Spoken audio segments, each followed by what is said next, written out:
Hello everyone, मैं अकील अहमद स्वागत करता हूं आप सभी का अपने यूट्यूब चैनल पर।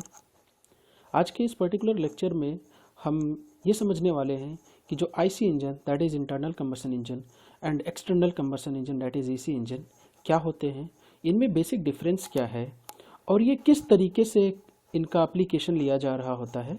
आपकी जैसे गाड़ियां हैं, जैसे एक कार है तो कार में कौन सा इंजन लगा हुआ है, पावर प्लांट जो होते हैं तो पावर प्लांट में किस तरीके का इंजन लगा हुआ होता है, हम इन चीज़ों के बारे में डिस्कस करने वाले हैं।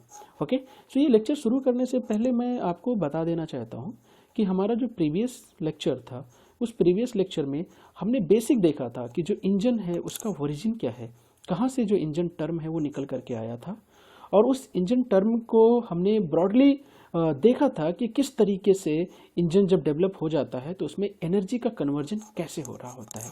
ओके, तो हमने ये बेसिक देखा था फर्स्ट लेक्चर में। अगर आपने उस लेक्चर को नहीं देखा है तो आप उसको देख सकते हैं। उसके बाद में हम देखें कि अगर इंजन को क्लासीफाई करने जाते हैं तो इस इंजन को दो तरीके से क्लासीफाई किया जा सकता है, जो कि internal combustion engine and external combustion engine है। ऑलराइट, सो हम शुरू करते हैं इस लेक्चर को। इस लेक्चर को शुरू करने से पहले अगर आपको मैं बताऊं तो ये इंजन जो है इसका डिफिनेशन क्या था। It is a mechanical device which is use to convert one form of energy into another useful form. मतलब यहाँ पे क्या कह रहा है कि इंजन वो डिवाइस होता है या कह सकते हो वो मैकेनिकल डिवाइस होता है जो एक तरीके की एनर्जी को लेता है, उसको दूसरे फॉर्म ऑफ एनर्जी में कन्वर्ट कर देता है। एग्जाम्पल के तौर पे कि जो आपकी बाइक्स होती हैं, बाइक में आप पेट्रोल भरते हो, पेट्रोल को हीट वो बर्निंग होती है तो हीट एनर्जी मिलती है और फाइनली जो हीट एनर्जी होती है वो मैकेनिकल एनर्जी में मिल जाती है, जिसकी वजह से आपको रोटेशन मिल जाता है, that is kinetic energy. Alright, so इस इंजन को अगर आप डिफाइन करने जाते हो, इसको डिवाइड करोगे अगर, तो दो तरीके से ब्रॉडली डिवाइड किया जा सकता है। First one, that is internal combustion engine and second one is the external combustion engine. All right, अब हम देखते हैं कि ये जो इंटरनल कंबशन इंजन और एक्सटर्नल कंबशन इंजन, इन दोनों में डिफरेंस क्या है और ये हैं क्या एग्जैक्टली और इनका कहाँ पे एप्लीकेशन देखने को मिलेगा। ऑल राइट, सो हम अगर इंटरनल कंबशन इंजन को डिफाइन करने जाते हैं तो उसके लिए आप एक एग्जांपल देख लो। ये आपकी ऑटोमोबाइल्स या यू कैन से आपकी बाइक का इंजन है। ऑलराइट, ये आपके बाइक का इंजन है जिसमें आपने क्या किया, पहले आप लेते हो chemical energy that is petrol, CXHY that is nothing but hydrocarbon. आपने क्या किया, केमिकल एनर्जी लिया और उस केमिकल एनर्जी को आपने क्या किया, इनलेट पोर्ट के हेल्प से क्या कराया, आपने इस कंबस्शन चैम्बर के अंदर डाला। ऑलराइट, इस कंबस्शन चैम्बर के अंदर डाला। वो जो पेट्रोल था, you can say air fuel का मिक्सचर जो कार्बोरेटर की हेल्प से आपने यहाँ पे इंटर करवा दिया। ओके, अभी जो पिस्टन होता है, जब इसमें आपका सक्शन कंप्रेशन हो जाता है तो कंप्रेशन के बाद में यहाँ पे स्पार्किंग होती है और जब स्पार्किंग होती है तो ये क्या करेगा, जो चार्ज है या यू कैन से जो एयर फ्यूल मिक्सचर के मॉलिक्यूल्स हैं वो बर्न हो जाएंगे। जब वो बर्न करेंगे तो हाई टेम्परेचर और प्रेशर डेवलप होता है। हाई टेम्परेचर प्रेशर डेवलप होता है तो यहाँ पे क्या करेगा, वो पिस्टन को हिट करेगा तो पिस्टन आपका इस तरीके से मूव करेगा, मतलब TDC टू BDC मूवमेंट आने लगेगा। लेकिन यहीं पे आपको समझना है कि क्या आपने जो फ्यूल को सप्लाई किया, जो यहाँ पे हीट रिलीज हुआ आफ्टर कंबस्शन और जो एक्सपेंशन हुआ, क्या वो एक ही चैम्बर के अंदर हो रहा है, तो यस, वो एक ही चैम्बर के अंदर हो रहा है। मतलब यहीं पे आपका फ्यूल बर्न हुआ और जो एक्सपेंशन हो रहा है वो दोनों एक ही चैम्बर के अंदर हो रहा है। तो इस तरीके की इंजन जो होती है उसको अपन क्या कह देते हैं, इंटरनल कंबशन इंजन। अब इस डिफिनेशन को देखते हैं। In the case of internal combustion engine both combustion and expansion takes place at the same location. क्या कह रहे हैं, यहाँ पे जो कंबस्शन और एक्सपेंशन हो रहा है दोनों का दोनों एक ही लोकेशन में हो रहा है, मतलब एक पर्टिकुलर चैम्बर के अंदर हो रहा है। तो यहाँ पे ये किन इंजन्स में देखने को मिलेगा, तो आपकी जो ऑटोमोबाइल्स होती हैं, आपकी जो ऑटोमोबाइल्स हैं, डीजल इंजन्स है, your bike, car, all this the example of internal combustion engine. I think ये डिफिनेशन आपको क्लियर हो रहा होगा। अगर नहीं होगा तो नेक्स्ट आगे हम इसको और थोड़ा डिस्कस करेंगे। ओके, तो ये इंटरनल कंबशन इंजन का एक बेसिक डिफिनेशन है। अब अगर एक्सटर्नल कंबशन इंजन के बारे में बात करें तो एक्सटर्नल कंबशन इंजन वो इंजन होता है जहाँ पे कंबस्शन कहीं और होगा और एक्सपेंशन होगा कहीं और। ओके, एग्जाम्पल क्या होता है, योर थर्मल पावर प्लांट। अब थर्मल पावर प्लांट को अगर हम समझने की कोशिश करें तो इसके जो कंपोनेंट्स होते हैं उसको देखें तो आपका पहला होता है पंप, ओके, दूसरा होता है आपका बॉयलर, तीसरा होता है टरबाइन, चौथा होता है कंडेंसर। अब 1 2 3 4 इस तरीके से हम देखेंगे क्या हो रहा है। तो जो पंप है, पंप का काम क्या होता है, वाटर को क्या करेगा, लिफ्ट कराएगा, और लिफ्ट कराएगा तो हाई प्रेशर पे ले जाकर के क्या करेगा, बॉयलर के पास भेज देगा।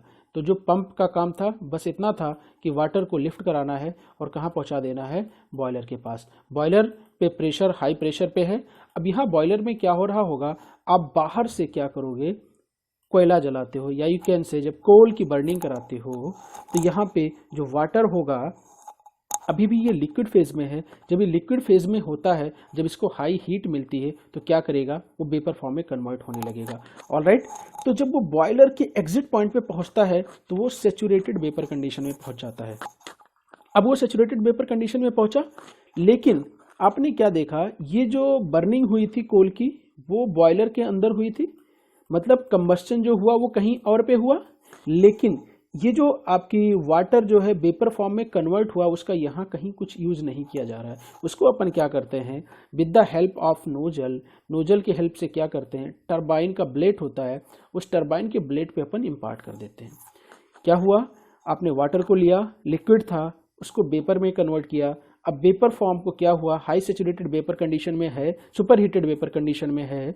अब उसको अपन ने क्या किया, टरबाइन के ब्लेड पर हिट कराया, और जब टरबाइन के ब्लेड पे अपन हिट करोगे तो क्या करेगा, टरबाइन का ब्लेड रोटेट करने लगेगा। उसकी रोटेशन की वजह से आपने देखा यहाँ पे हीट एनर्जी था, और जब यहाँ रोटेशन होगा तो रोटेशन की वजह से आपको क्या मिलेगा, मैकेनिकल एनर्जी। मैकेनिकल एनर्जी मतलब यहाँ पे कहीं ना कहीं एक शाफ्ट का रोटेशन आपको देखने को मिल रहा होगा।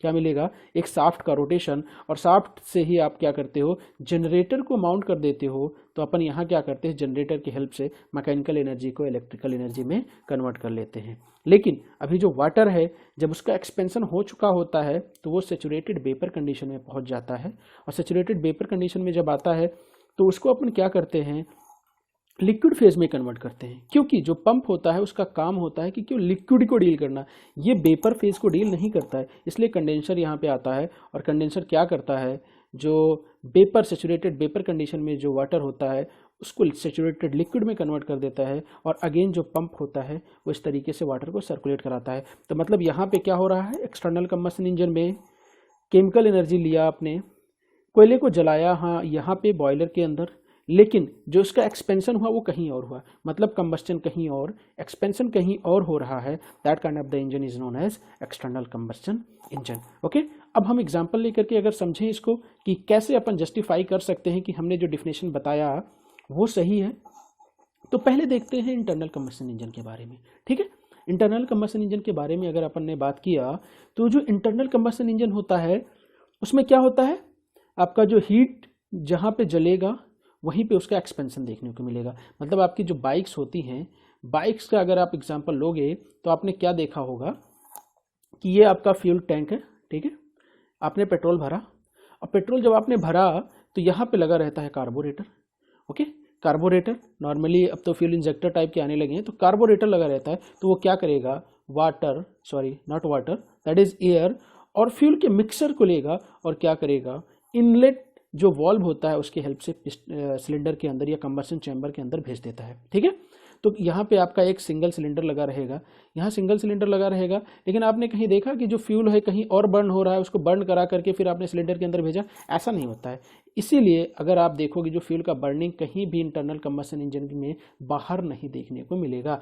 ओके, अब एग्जाम्पल दूसरा, अगर एग्जाम्पल की बात करें तो आपकी कार है, ये भी आपकी 4 स्ट्रोक इंजन होती है, 4 स्ट्रोक इंजन होती है। इसमें भी यही हो रहा होता है, जो कंबशन होगा और एक्सपेंशन होगा दोनों का दोनों एक ही लोकेशन के अंदर हो रहा होता है। ठीक है, तो आई थिंक आपको इंटरनल कंबशन इंजन समझ में आ रहा होगा। अगर आगे आप एक्सटर्नल कंबशन इंजन के बारे में बात करो तो इसके साथ में बहुत ही इंटरेस्टिंग फैक्ट जुड़ा हुआ है। ये एक्सटर्नल कंबशन इंजन जब पहली बार जेम्स वाट जी ने इंजन डेवलप किया था तो उन्होंने एक्सटर्नल कंबशन इंजन ही डेवलप किया था। मतलब क्या हुआ था, जहाँ से इंजीनियरिंग टर्म ही पिक्चर में आई है, मतलब वो वाला जो इंजन डेवलप हुआ था वो आपका एक्सटर्नल कंबशन इंजन था। उसमें क्या हुआ था, अगर आपने लोकोमोटिव की बात किया जा रहा होता है अगर, तो स्टीम क्या होता था, कोयला कहीं और जलाते थे, उससे वाटर को स्टीम फॉर्म में कन्वर्ट करते थे और उसको पिस्टन के ऊपर इम्पार्ट किया जाता था। That was a double acting steam engine था। ठीक है, डबल एक्टिंग स्टीम इंजन हुआ करता था। और यही जो आपका अगर बात किया जाए तो सिंगल स्लाइडर क्रैंक मैकेनिज्म जो होता है आपका टोम में अगर पढ़ें तो उसका बेसिक इन्वर्जन होता है जो जेम्स वाट जी ने इस इंजन को डेवलप किया था। ओके, और उसी का हेल्प लेते हुए अपन ने क्या किया, इन सब चीज़ों का एप्लीकेशन लेकर के अपन ने पावर प्लांट डेवलप कर लिया। ठीक है, आपको ये समझ में आ रहा होगा कि जो आपकी गैस टरबाइन है या थर्मल पावर प्लांट हैं, ये सारे के सारे अगर देखोगे तो कंबस्टन कहीं और देखने को मिलता है। लाइक जो कंबस्टन होता है वो बॉयलर के अंदर देखने को मिलता है और एक्सपेंशन कहीं और देखने को मिलता है। मतलब यहाँ से आपको समझ में आ रहा होगा कंबस्टन कहीं और, एक्सपेंशन कहीं और, तो उस तरीके की जो इंजन होगी उसको अपन एक्सटर्नल कंबस्टन इंजन कह देंगे। ठीक है, तो ये था बेसिक डिफरेंस। अगर एक बार फिर से रिकॉल करने की कोशिश करें इस लेक्चर को, कैसे हमने इसको प्रोसीड किया है, तो शुरुआत क्या किया हमने इंजन के बेसिक डिफिनेशन से। तो इंजन वो मैकेनिकल डिवाइस होता है जो वन फॉर्म ऑफ एनर्जी को दूसरे फॉर्म ऑफ एनर्जी में कन्वर्ट कर देता है। ऑलराइट, तो ये जो आपका इंजन है इसको अपन ने दो तरीके से क्लासीफाई किया। पहले आपका इंटरनल कंबस्शन इंजन, दूसरा आपका external combustion engine. Internal combustion engine में क्या होता है, जो कंबस्शन और एक्सपेंशन होता है दोनों का दोनों एक ही लोकेशन में होता है, या यू कैन से एक ही सिलेंडर के अंदर हो रहा होता है। ठीक है, लेकिन एक्सटर्नल कंबस्शन इंजन जो होता है उसमें आपका कंबस्शन कहीं और होता है, एक्सपेंशन कहीं और होता है। ऑलराइट, जैसे आपके पावर प्लांट हैं। सो आई होप ये लेक्चर आपको, या छोटा सा लेक्चर जो है बेसिक डिफरेंस के बारे में आपको समझ में आया होगा। So if you like this lecture then you can like, share, subscribe and you should connect with me. और आगे इसी तरीके से लेक्चर आपको देखने को मिलेंगे। Okay, thank you.